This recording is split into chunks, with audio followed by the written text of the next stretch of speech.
धुएं के अंदर में आग होती है। शीशे में अपनी शक्ल देखनी है तो ऊपर से धूल हटानी पड़ती है। और बच्चा गर्भ में छुपा होता है। हमारी वासनाएं हमारी आत्मन को छुपा के रखती है।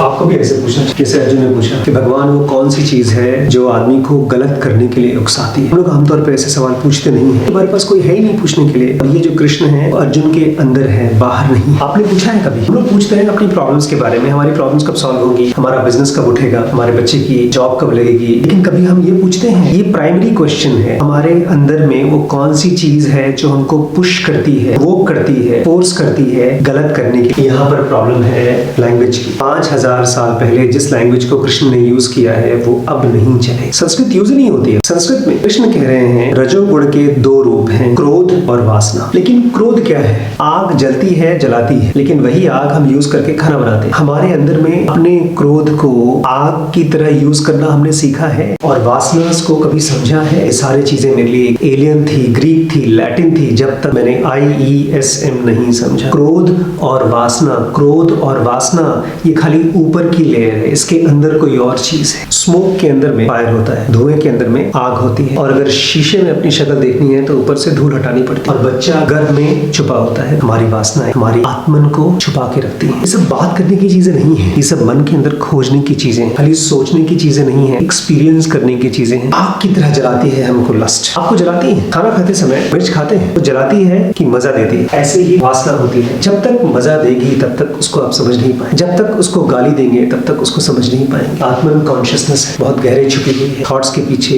इमोशंस के पीछे, इस बॉडी के पीछे। जब तक हम अपनी सेंसेस को, अपनी इंद्रियों को कंट्रोल करना नहीं सीखते हैं, ऐसे वाला कंट्रोल नहीं, ऐसे वाला कंट्रोल, जैसे कोई शरीर को कंट्रोल करता है, जैसे कोई पैरों को कंट्रोल करता है, जैसे कोई म्यूजिशियन अपने गले को कंट्रोल करता है, ऐसे ही आपको अपने सेंसेस को रेगुलेट करना है। तब तक अंदर के छुपे हुए आत्मन को नहीं खोज पाएंगे।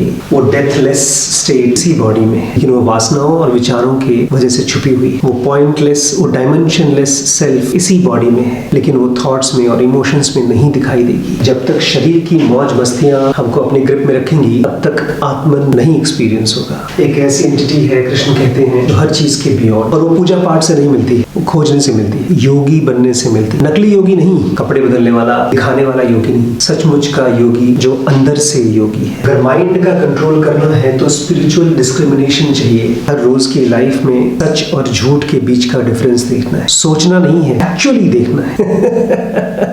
ये मेंटल गेम की तरह है, खेल के ही आएगा, सुनकर नहीं आएगा, जी कर आएगा। एक छोटी सी रोटी बनानी होती है तब कितनी मेहनत करनी पड़ती है, महीनों महीनों प्रैक्टिस करना पड़ता है। यहाँ तो मन को सुर में बांधना, रेगुलेट करना। जब समझ पैदा हो जाती है सारे दुश्मन खत्म हो जाते हैं। आपके दुश्मन कौन है? आपका आलस, आपका दुख, आपका कंप्लेन, आपकी इनकैपेबिलिटीज, आपकी गरीबी, चाहे मेंटल गरीबी हो चाहे फिजिकल गरीबी हो। आपका दुश्मन कौन है? सारे दुश्मन मन के अंदर है और उनको जीतना है। अर्जुन को आलस ने पकड़ लिया था, हम सबको पकड़ लेता है। आलस में निकलने का तरीका क्या है? कुछ करना होगा। रिजल्ट से मत सोचिए कि मुझे क्या पाना है, रिजल्ट हमेशा बाय प्रोडक्ट की तरह होगा।